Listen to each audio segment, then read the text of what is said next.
Okay, good evening and welcome to this meeting of the Planning Committee, including those who are watching online. If the fire alarm is activated, please vacate the offices via the stairs, either through the security door to my right or opposite the lifts in the foyer. Please do not use the lifts and please assemble in Hawley Square on the green. Officers will assist you and advise you when it is deemed safe to return to the chamber. Does anyone intend to film or record audio of the meeting? I would advise that any speakers using the microphones are picked up by the cameras in recording the meeting. Members of the public in the public gallery behind the speakers may be picked up by those cameras and have their image captured. Any member of the public who objects to the possibility of being filmed may wish to take this opportunity to move or leave the meeting. Would everyone present please ensure their mobile phones are turned to silent and that they are not used to make or receive phone calls or messages in this chamber whilst the meeting is in progress. I don't have any members at the moment who wish to speak under Council Rule 20.1. Are there anyone who wants to speak under 20.1 who have not yet declared it? No. I have one application that has been reserved for public speaking, which is item 7E, 31 Crow Hill Broadstairs. I have apologies from Councillor Rozecki, substituted by Councillor Wright, and apologies from Councillor Dennis, no substitution. Are there any other apologies? Can't see any, no. Are there any declarations of interest? No, thank you. Do members agree that minutes of the Planning Committee meeting held on the 22nd of May be approved as a correct record? And do I have a proposer, please? Councillor Christian Bright, and a seconder? Councillor Alban, thank you. Do members agree? Thank you. Sorry, Chair. Councillor Mark Rattigan, I don't think he's going to be here and gives his apologies. Thank you. We'll record that.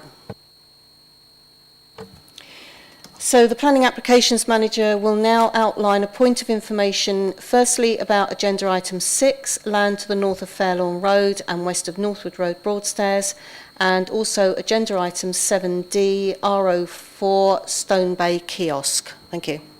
Thank you, Chair. So on Agenda Item 6, land to the north of Fairlawn Road and west of Northwood Road Broadstairs, we've had further legal advice on the Section 106 agreement completed to secure the required obligations to make the development acceptable.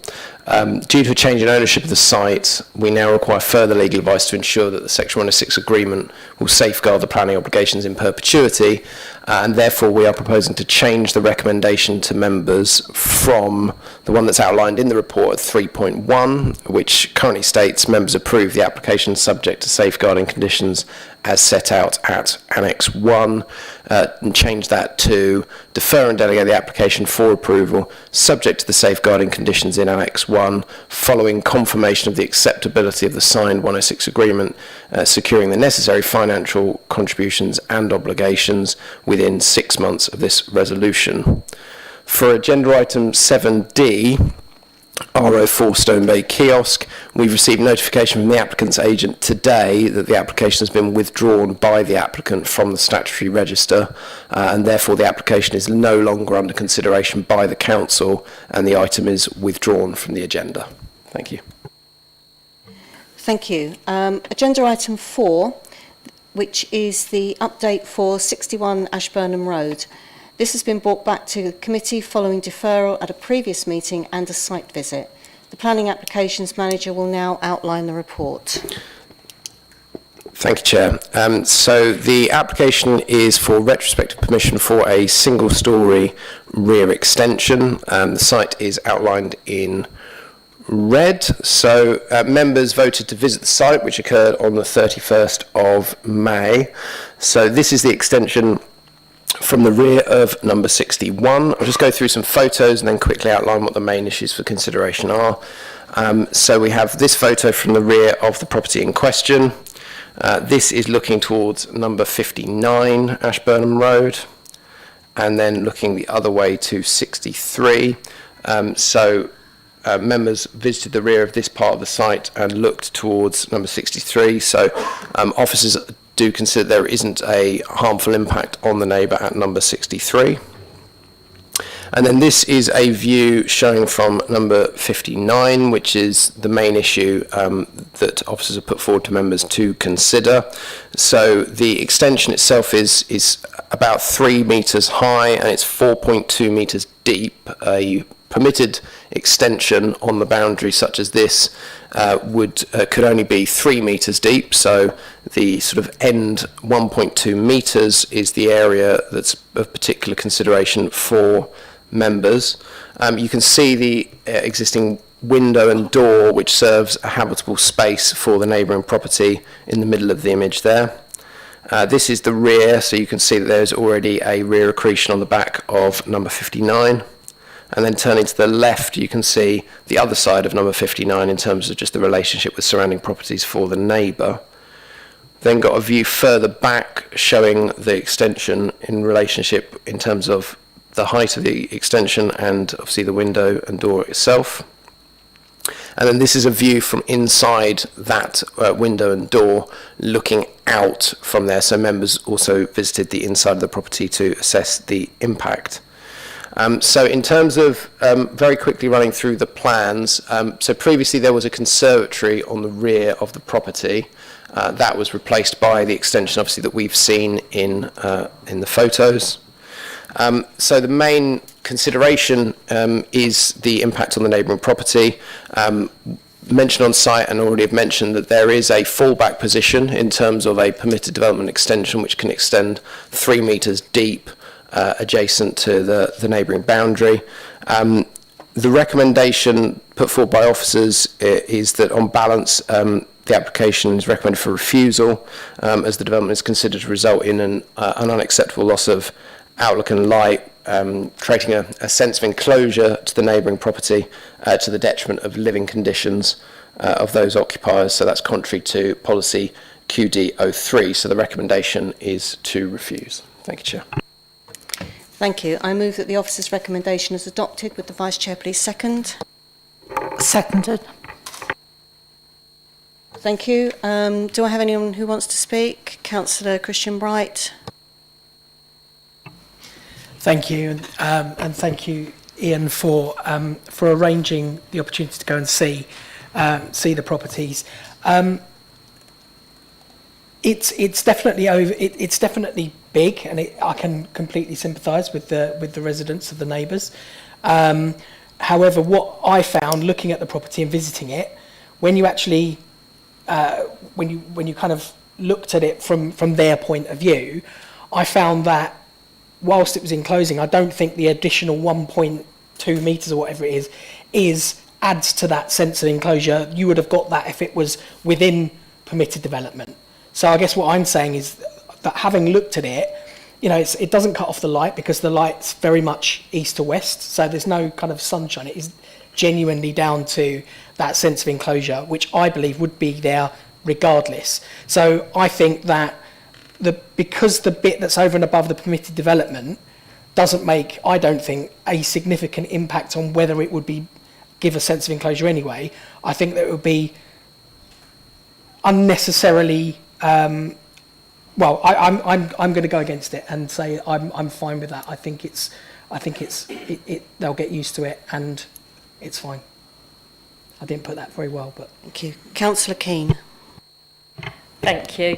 I mean, my views were very similar to Councillor Bright's. I also went on the site visit, and yeah, it's undeniable that there is a sense of enclosure at the building, but like Councillor Bright, I don't think taking just over a metre off it would really make much of a difference to that sense of enclosure. And along many of those houses there are similar size extensions, so I think it's the fact that this house is further back than many others that creates the enclosure more than the extra bit of extension. So I too will be voting against the recommendation. Thank you. Councillor Bayford. Thank you, Chair. Yes, I also agree. Having been on the site visit, I feel that the 1.2 metres difference to that agreed under allowed under permitted development was not considerable enough to cause harm to the neighbours. Thank you. Well, as a member of the committee, my comment, having been on that site visit, was looking back at the property from the garden, which we did spend some time doing. I couldn't really see what the problem was. But when we went inside and I turned around and I looked back out, I felt claustrophobic as a result of the size of the extension. And that is why I asked for the additional photograph looking out of the back window, which I'm hoping, thank you, because as you looked out, you can see that extra metre that is shown in that picture, to me, just did make a difference. I felt that made a difference. That was my view. Councillor Wing, thank you. I didn't make the site visit, unfortunately, and I don't necessarily, I agree that I don't think it's the 1.2 metres that causes the enclosure. If we go back to the images where you see some of the other developments, either side of that one, what makes the difference is the fact there's a gap. It's a corridor. It's obviously a route down the side of the house, which reduces the feeling of enclosure for me. And so instead of taking 1.2 metres off the end, I'd take a metre off the side and push it back that way, because then the sense of enclosure would be exactly the same as the developments either side of it, where you've got that, it's obviously a corridor, a walkway down the side of the building. So, yeah, I agree that the 1.2 metres isn't the problem. It's the fact it butts right up to that wall and there isn't a gap. And I think if that building was shunted that way, maybe half a metre, it wouldn't feel as bad. Councillor Matterface. Thank you, Chair. Unfortunately, I couldn't go on the site visit, but could I ask, is this extension any higher than the comparable ones? Are they all of the same height? So the impact, if you were looking along the way, they would all be apparently on the same level? Chair, I'll just come back on that. I couldn't confirm whether or not it's higher or lower than the other extensions around there. I mean, I think in terms of the permitted development side of things, it's not, it allows a 3 metre extent, 3 metre high extension. So this, which is, as this is, pretty much bang on. So it's, that is it. In terms of that point about the fallback, that is an acceptable relationship. Obviously, the issue in that instance is that permitted development right isn't considering the nature of what the window directly adjacent on the neighbour is. It is a broad permitted development. There are no specifics that say, this doesn't apply if you're next to a habitable room, for example. So it's, as is an application, it still obviously has to be considered just purely on its merits. And obviously we have the window that is there, and obviously the impact as seen. So if I can come back, if we go with the officer's recommendation, then obviously something will have to be done to that extension, unless we come up with an alternative. Is that yep? So first and foremost, obviously, because it's a retrospective application, if it's refused, then the applicant would obviously have the ability to appeal. As it's a householder application, that means that it's a lighter touch appeal, so it's fast-tracked in the sense of it's a quicker appeal determination by the planning inspectorate. Once that, on that basis, that I would assume that it would be appealed. In the event that it's not appealed, or indeed the appeal decision comes back and the appeal is dismissed, then the council would enter into negotiations to bring it back into permitted development. So to basically require it to be altered to match what was required, what doesn't need permission under permitted development, or alternatively to try and remove the particular element that affects this neighbour, given that it doesn't affect the neighbour on the other side, for example. So it could be, go down the line a bit, the householder would be ordered to knock back, sort of chop a bit off the end, basically, yeah? Yes, effectively alter the extension as it is to make it acceptable, yeah. Any other questions? In that case, we will now put the motion for the officer's recommendation for refusal to the vote. Those in favour?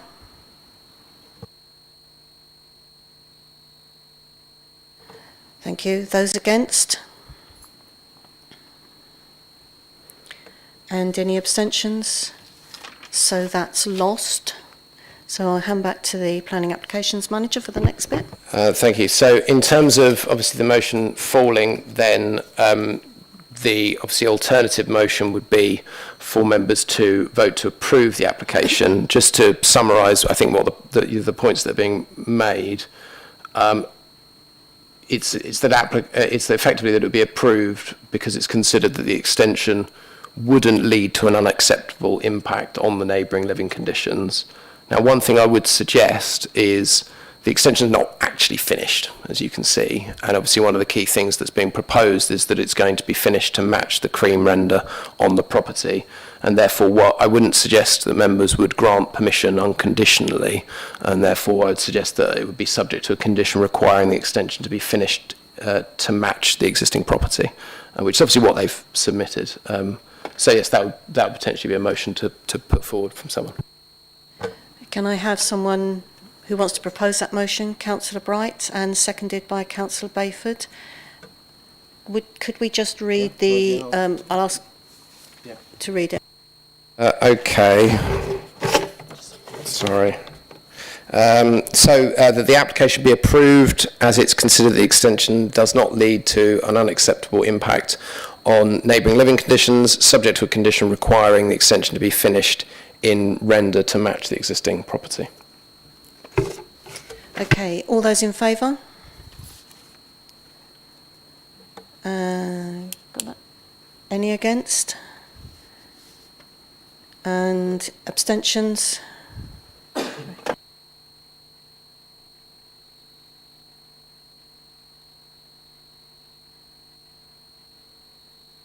So that one has been carried, thank you. Right, agenda item 5. This has also been brought back to committee following deferral from a previous meeting, which is the Royal 51 Harbour Parade. The Planning Applications Manager will now outline the report. Thank you. Thank you, Chair. So the application in question came before members a number of months ago. August last year. So the application was for the change of use of the ground floor pub to a commercial unit, so use class E, which is a town centre use class, with the erection of a 5-storey side extension and a 3-storey building to the rear following a partial demolition to form 8 flats and rearranging 2 flats that are existing in the property.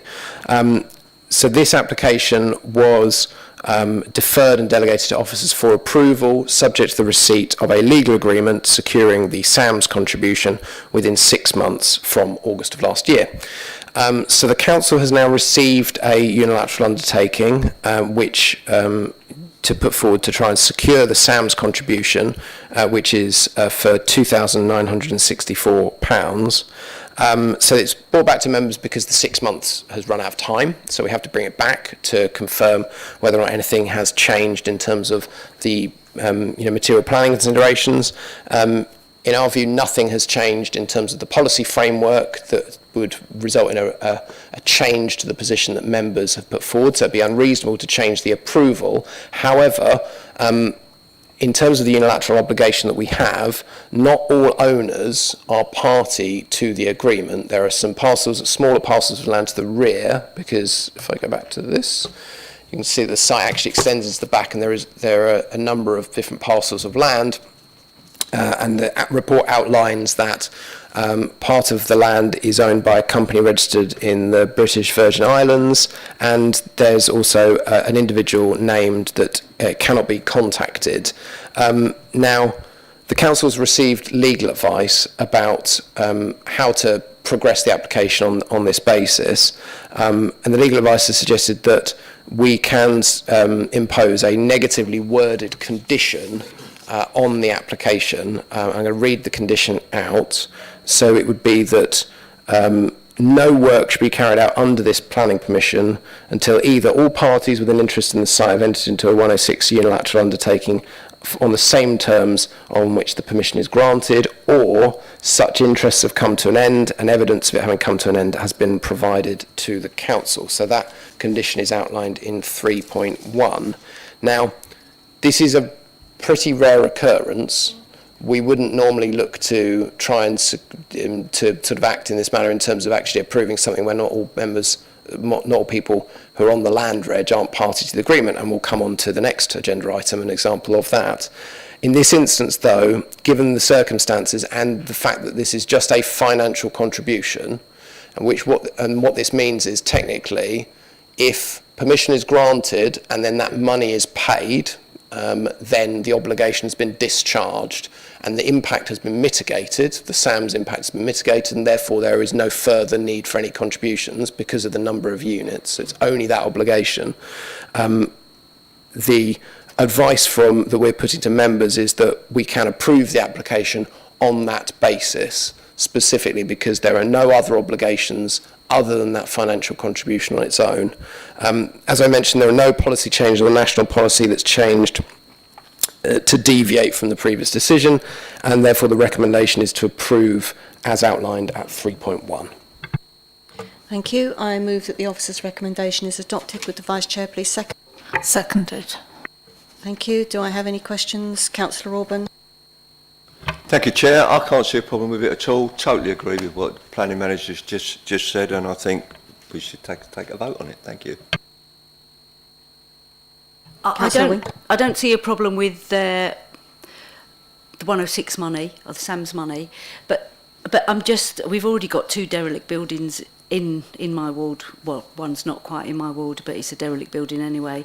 What happens if the build starts and the 2 people that can't be contacted, one in the Virgin Islands and the one that can't be contactable, suddenly say, I don't want you building on my land? I'm really worried that we could end up with either a building that is left empty, another one in a prime location, or a semi-derelict building that's been partly finished, and we've already got one on the other side of the road with scaffolding on it and has been for 2 years. So that's the only thing that really worries me. So obviously the ownership is sort of a separate issue to the planning permission, as I know everyone appreciates, which obviously means that there could be another thing that stops a planning permission coming forward, and that would be the example as you outline.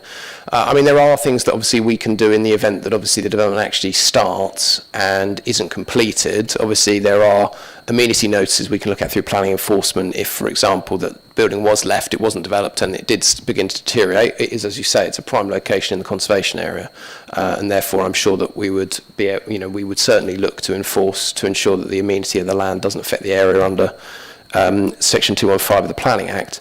In addition, there are further measures that regulations are due to come forward about completion notices, which is something that was introduced in the Levelling Up Bill last year, which may be an option, but the regulations haven't come out on that yet. So there are some measures that could come into place in that, but as to whether or not the development comes forward or not, it's unfortunately not within our gift on that.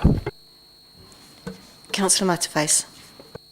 Just looking at 3.1b, such interests have come to an end and evidence of it having come to an end has been provided. How long would this last? I mean, normally planning permission, once it's granted, it's a 3-year period. Then if you haven't done anything, etc., etc. So with this 3.1b, would there be a timescale on this if you've got all the other processes in place? I mean, it's the same timescale. So because obviously, if that condition hasn't either fallen away because the obligation's been paid, or indeed it hasn't been cleared and the money hasn't been paid, then they've still got 3 years. This is the same as a gramping condition, which, for example, asks for drainage details, something like that. Okay. We will now put the motion for the officer's recommendation for approval to the vote. All those in favour?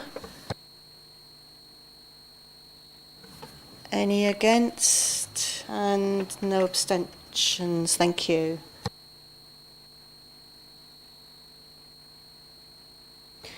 Okay, so that's carried. Thank you. Agenda item 6. This has also been brought back to committee following deferral from a previous meeting.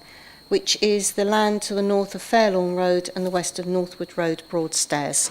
I will hand over to the Planning Applications Manager. Thank you. Thank you, Chair. So this is an application that came in before members and was considered at the November Planning Committee. So the application on this site was for 33 houses and 5 flats. So in November last year, members deferred and delegated officers to approve, subject to conditions and the receipt of a legal agreement to secure planning obligations, which included education, healthcare, normal KCC contributions, SAMs, and also 30% affordable housing on the site, and that was needed to be submitted within 6 months. So it's being reported back to members as more than 6 months has passed. We have received a Section 106 agreement, of which has been signed. However, as mentioned at the top of the meeting and separately, we have had further legal advice because of an issue with the change in ownership, which basically means that as we understand, the new owner has signed the Section 106 agreement, so they would be obligated to provide all of the contributions and provide the affordable housing on site. However, the outgoing owner is still the person listed on the land registry documentation. What that means is that the suggestion is that effectively until that land registry documentation has been basically updated, it cannot be definitively secured on the basis of the information we've got that actually the obligations will go with the land. Whilst we have received various details from the solicitor of the now owner of the site that basically confirms that the sale has taken place, we are still seeking a bit more legal certainty of that, which is why the recommendation has changed on that. I suppose just to make clear, the 106 that we have in, the content of it is absolutely acceptable. It secures the 30% affordable housing and all the contributions at the appropriate triggers, but it is this technicality because of the ownership change and frankly because of the backlog of land registry documentation which is going on at the moment that we do need to defer it again for the 6 months.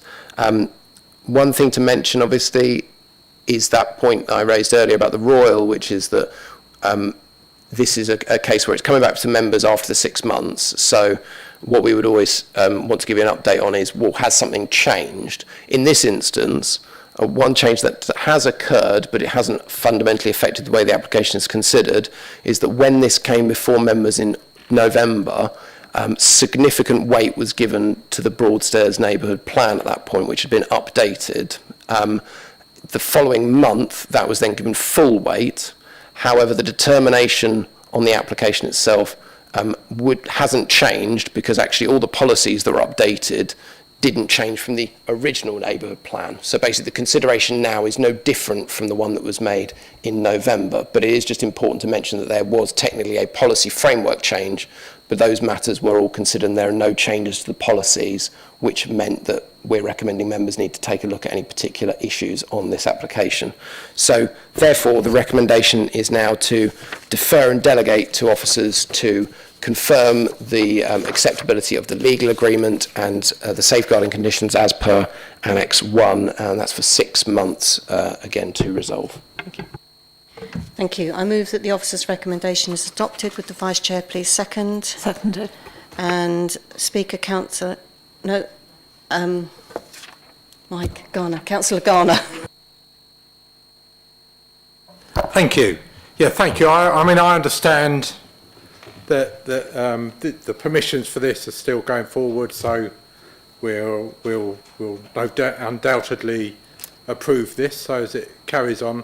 I mean, as you're aware, there has been some work going on there, and I just wanted to draw it to the attention.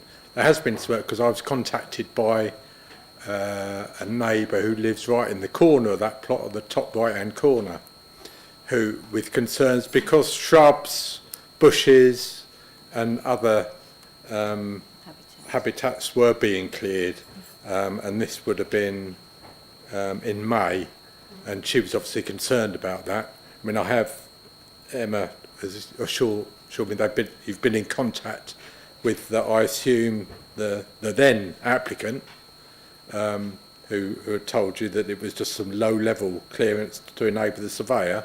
Now we've got a new owner although it's not official on the land registry, I would hope that there wouldn't be any further need for any further clearance of shrubbery or trees or anything like that, especially at this time of the year, until later in the year when birds have finished nesting. And is there any way that we could sort of make them, I'm sure they're experienced owners of land, but is there any way we could make them aware of that and make it clear to them that anything like that would not be welcome? Thank you. I have absolutely no doubt that the planning agent is watching this very meeting, and on that basis, it's something certainly that we would emphasise in terms of, obviously there are pre-commencement conditions on a permission, but obviously at the moment there's no planning permission. In terms of clearance of land, obviously that does sort of fall into an area where you don't necessarily need planning permission for it. However, the Wildlife and Countryside Act clearly precludes removal in the season that we're in now of something that could be considered to be habitat. So, yeah, just absolutely agree, frankly. Thank you, yeah, and I'm pleased to hear that the planning agent may be watching, and I'm sure the planning agent would be pleased to know that there are one or two neighbours who are watching as well. Thank you. Councillor Wing. November's a long time back. Did we have the location of the social housing in November? Yeah, I think we looked at the mix. I mean, it'll be. I'm afraid I don't have it to hand, but the committee report is appended at Annex 1, and I believe it outlined the specific mix that was acceptable at that point to the housing team. And I think the housing team are aware of the site because of the interest in providing what's necessary. I think the flats, if I remember correctly. So I think, yeah, from recollection, I'm afraid I don't have that plan, but I believe it's these terrace properties on that side which are the social housing on the site.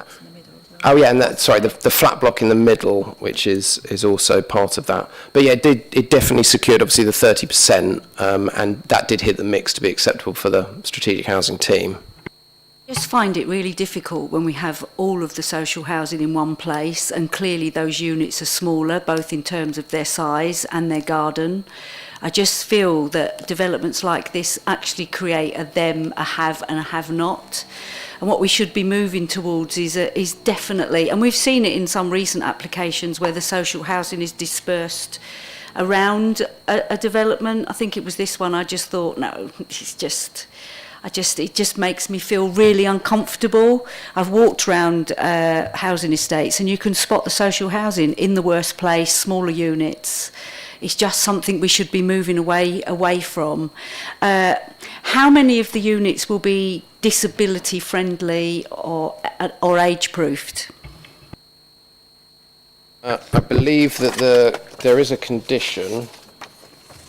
Well, actually, because I think they had to demonstrate it. So bear with me 1 second.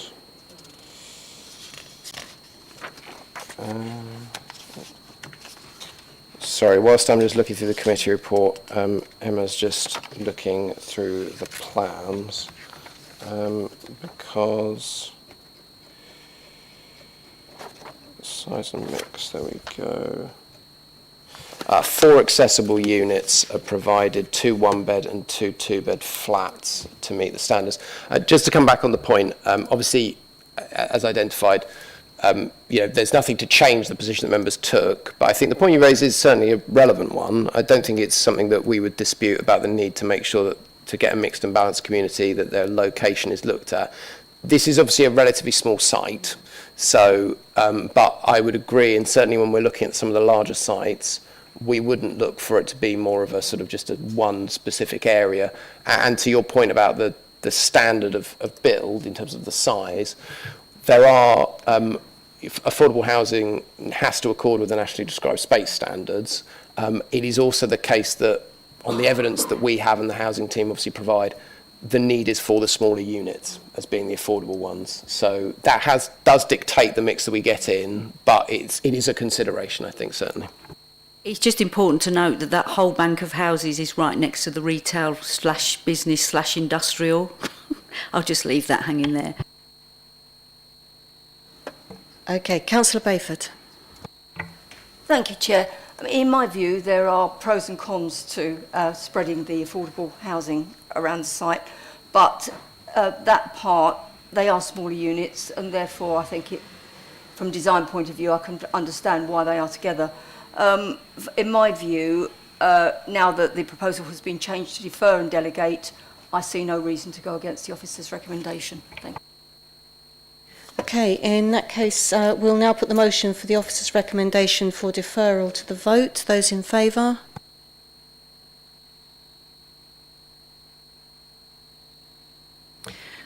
Thank you very much. So that motion is carried, and we now move on to agenda item 7. So just a reminder that any site visits will take place for committee members on the morning of Friday the 5th of July 2024. And so agenda item 7E, application for refusal, 31 Crow Hill, Broadstairs. Speaking in favour of the application is Mr Nolan Kent. You have 3 minutes. Thank you. This plan is being recommended for refusal on the basis of character and appearance, namely that the building is not in keeping with the surrounding area. There is an error in the report under the proposed development section.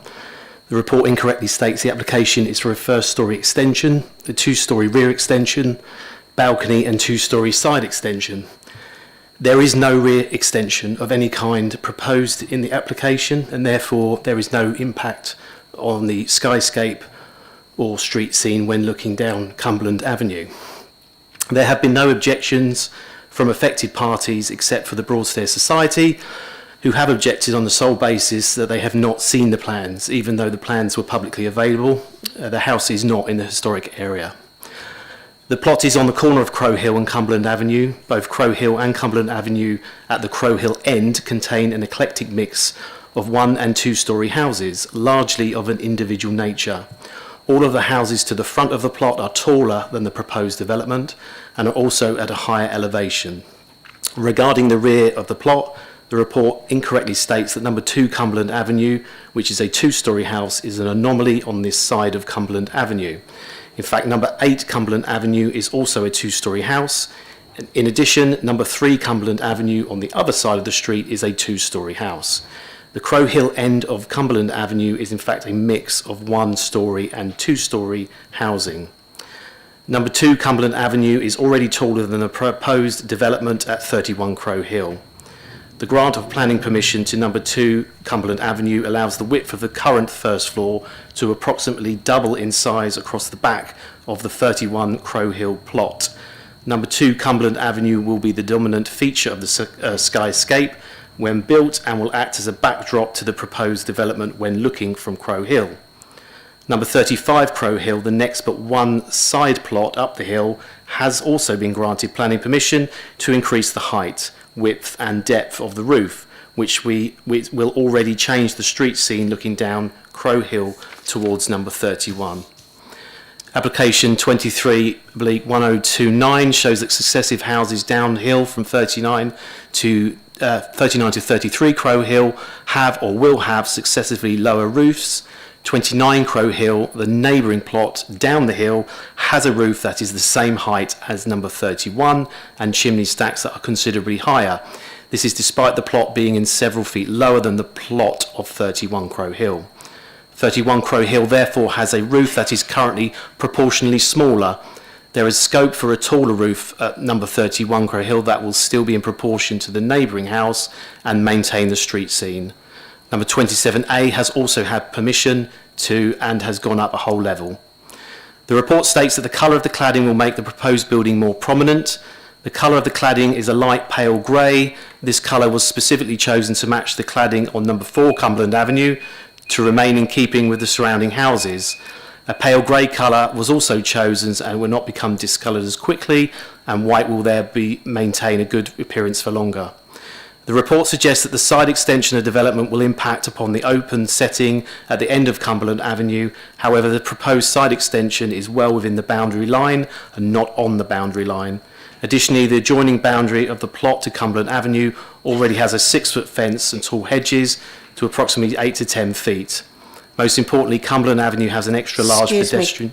Are you close to wrapping up? I'm Because we're out literally of on my time. last sentence. Thank you. Sorry.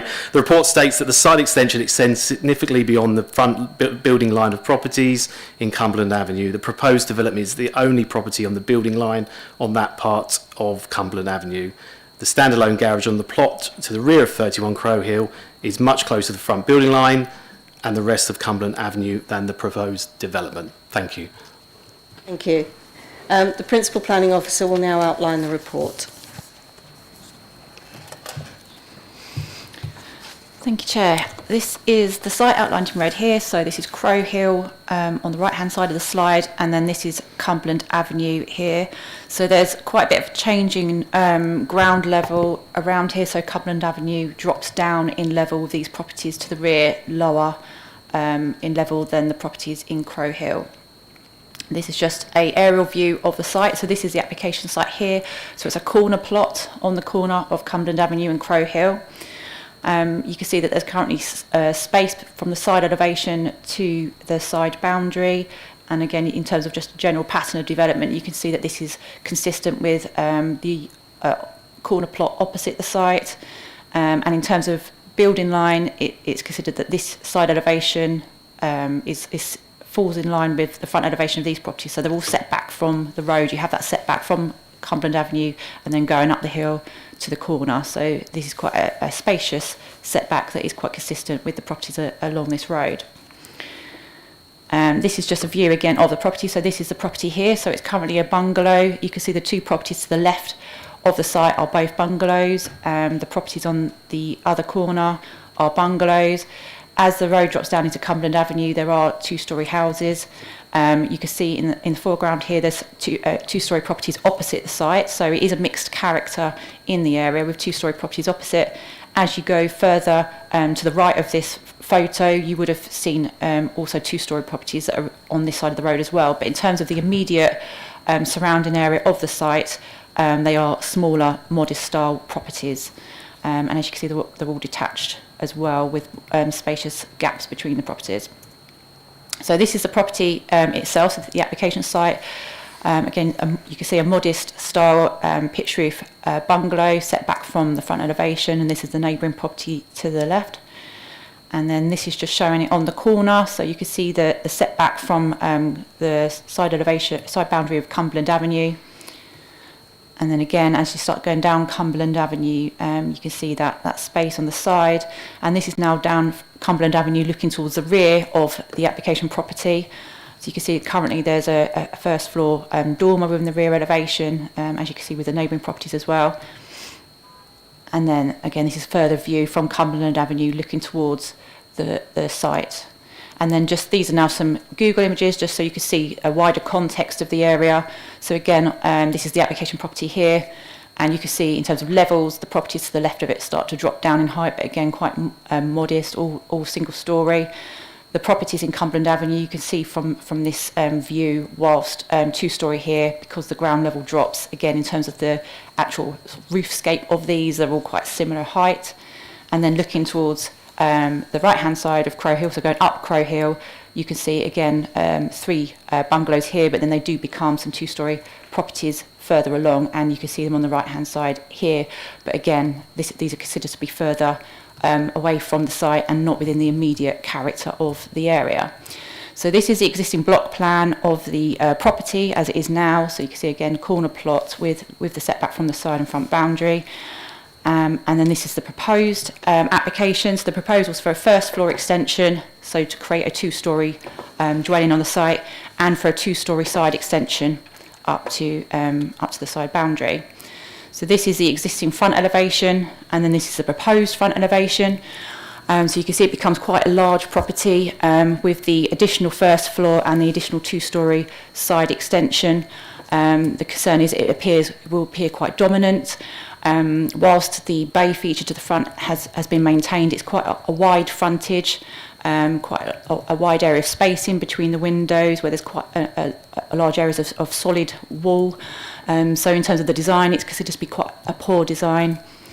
This is the side elevation, so this is the side view that you would get from Cumberland Avenue. So again, the top view is the existing side elevation of the bungalow, and then the bottom view is the proposed side elevation of the two-storey dwelling.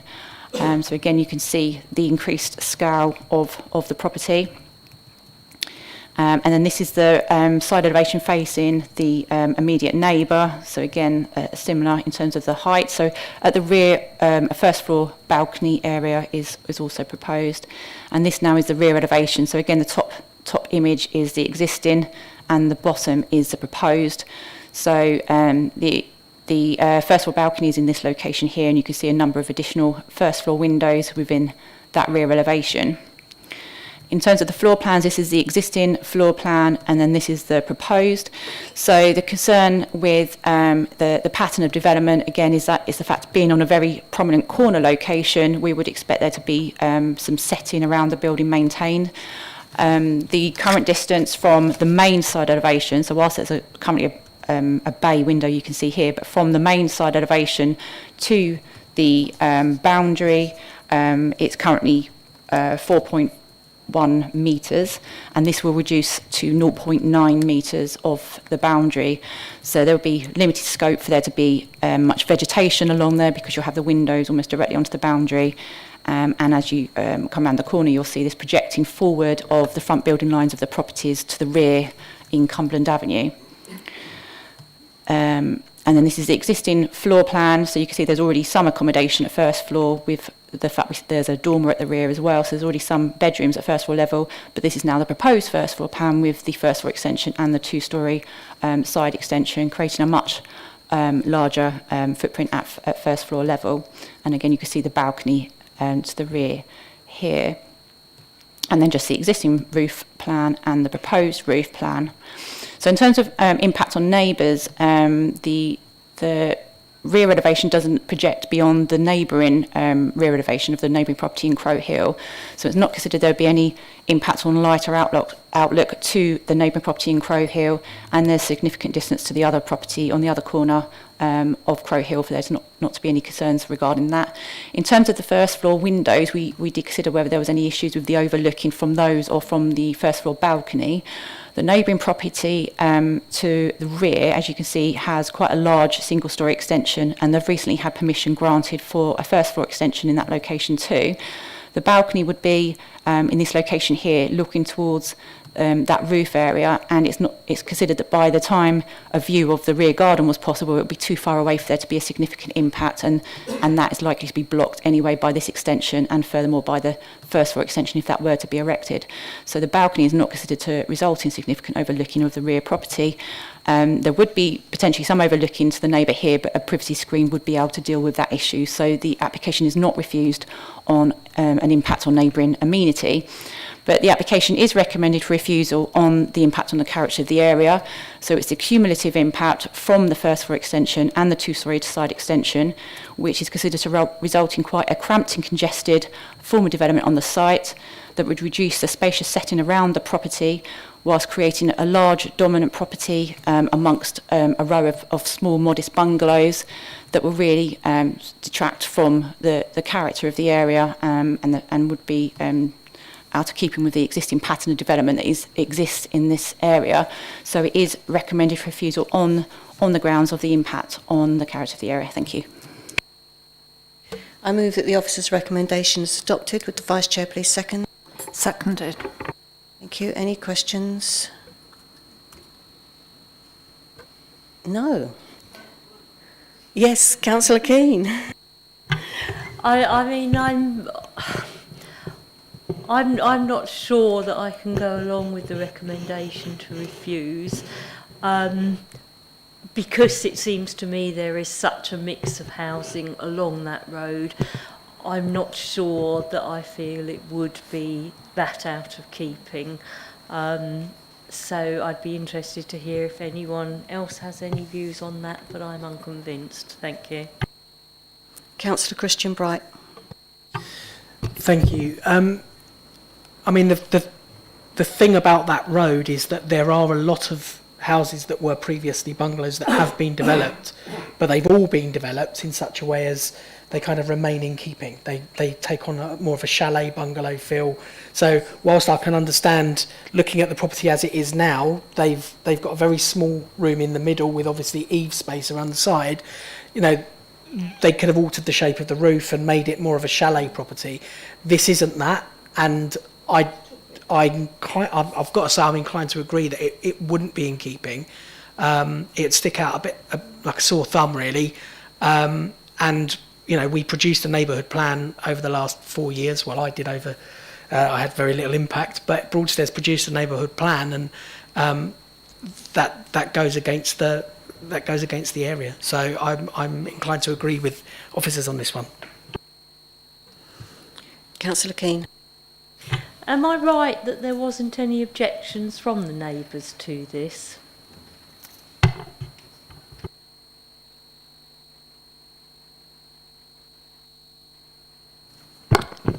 No, I don't believe there are any objections that we received from neighbouring properties.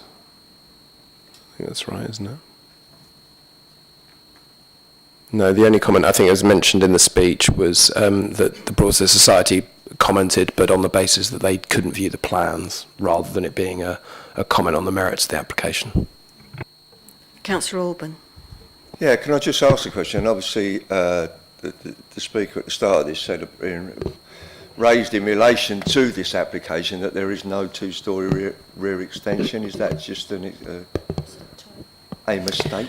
Yeah, that was just an error in the proposed development description in the report, but it's only literally mentioned in that one part. So there's no discussion about a rear extension. It's just been an error in that section of the report. I just wanted confirmation of that. I mean, it's a moot point, really. I did understand that. But I'm a bit torn with it, I have to say. But for me, what I'm disappointed at, if the property was going to be developed to how it is now, there's no character to it. When you're looking around some of those, you know, I know some of obviously the smaller bungalows along there, but to increasing the size to how the application is showing, there is no character to it at all, so I'm really stuck with this at the moment. But thank you anyway. Councillor Wing. I mean, it's good to hear from councillors that represent these areas or know the town better than I do. I do sort of know this road, but the bit that worries me, and I think will be a massive visual impact on that road, is that side bit that you've explained that goes from 4 metres to less than just under a metre. I just think if you're driving up that road at the moment, could we see that side of that building? And then have you got an image of the side of that building now? Yeah. A photograph?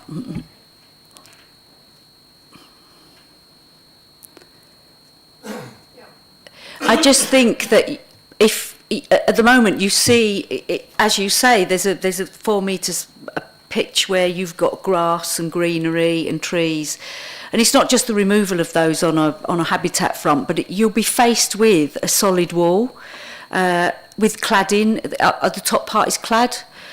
There isn't any cladding in that area at all. So it will stick out like a sore thumb, and I think it particularly that side will be just, you know, I don't know how they're going to hide that side, because if they put a higher wall up, you're going to have the same issue, this big wall that doesn't exist on this estate. Yeah, I'd probably go with the recommendation. Councillor Garner.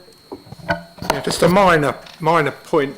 You're recommending refusal and you're citing because it's contrary to policy QD02 in the local plan, aren't you? And advice from the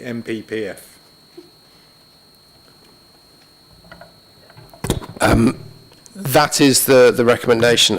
Whilst we've been discussing the application, I think it's worth mentioning the fact that obviously the QDO2 policy is in direct alignment with policy BSP9 of the Broadstairs Neighbourhood Plan, which my colleague has just informed me isn't on the reason for refusal. So taking that point, obviously there is no prejudice from that being added because without speaking of the Broadstairs Neighbourhood Plan, the wording is identical pretty much between those 2 points. So I think it's relevant to mention it potentially in any reason for refusal. And we would normally effectively run with it's a clarification, so it could be covered under delegated authority, but to that point we would be adding that as a relevant point, yeah. Councillor Matterface. Could you go back to the photograph looking up Crow Hill? It's an area I know extremely well. Now, there is a two-storey house quite a bit further up, but all the other properties up to that point are single-storey bungalows with perhaps a roof. Opposite, you can see some two-storey house a bit further on, but all the houses this side and on all the way down the hill are bungalows. It's going to look completely out of keeping with the area, in my opinion. It's going to be a big block on that corner, which seems to me to be completely out of context. And you talk about QDO2, about the sort of surrounding development and context. It seems to me completely out of context in that regard. Before I get Mr Livingston to answer, could we also look at the earlier picture where you had the Google spot thing on it, the sort of more aerial picture? Yeah, that one. So in a similar line to Councillor Matterface's comment, the design, as I see it, of the proposal here is out of keeping with the more common design of the extensions of the neighbours and the one behind that we're looking at the moment. So if I can add that to Councillor Matterface's for your comment. So I wouldn't necessarily comment on that as observations, but I think there's a point of clarification that I think it is relevant for members to consider because it has been raised about other permissions that have been granted in the area. So I think it's an important point to just raise that. So I'm just going to show you the elevation that's been approved for number 35 Crow Hill, which, to give you an idea of where we are, 35 is obviously the other side of that junction of Cumberland Avenue and set in by 1. And that is the sort of, I mean, it's a street scene, but it shows obviously the what has been proposed more recently and approved recently on that property. And I think as a general point, there is variety in the area. It's certainly accepted that there is variety along there. It is the case that most of the properties along that stretch are bungalows or chalet bungalows, though there are two-storey properties sort of further up. The character is different. Our concern in terms of that relationship with the neighbours primarily does come from the corner location because it is that much more visible, and the views from Cumberland Avenue as well. It is a very exposed property, which does mean it's very difficult to develop it at the scale to which this application is without having an impact, and we feel that it is just too much of an impact on the character of the area to the scale that it's been put forward. Okay, any other questions? In that case, we will now put the motion for the officer's recommendation for refusal to the vote. Those in favour, please indicate.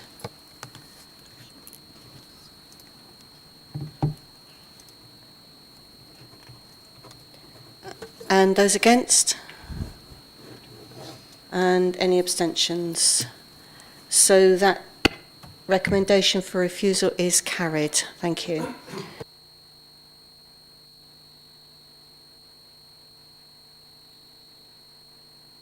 So that concludes the public speaking for this meeting. I will call upon the clerk to read out the remaining planning applications. If a member wishes to reserve an application, will they please call out as the clerk reads? Thank you, Chair. We have A01 Newington Community Centre, Princess Margaret Avenue, Ramsgate. A02 Canterbury Christchurch University Campus, Northwood Road, Broadstairs. And AO3, Unit 29, north of Spitfire Way and east of Columbus Avenue, Ramsgate.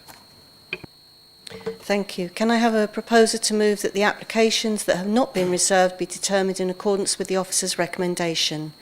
Councillor Bayford and seconded Councillor Moore. Thank you. Do members agree?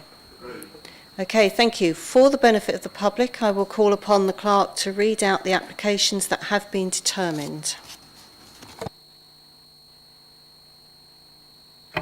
Thank you, Chair.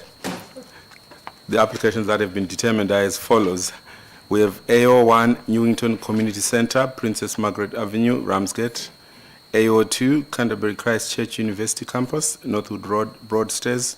And AO3, Unit 29 of Spitfire Way and east of Columbus Avenue, Ramsgate. Thank you. That concludes the business for this meeting. Thank you for your attendance and good night. Thank you. 59 minutes.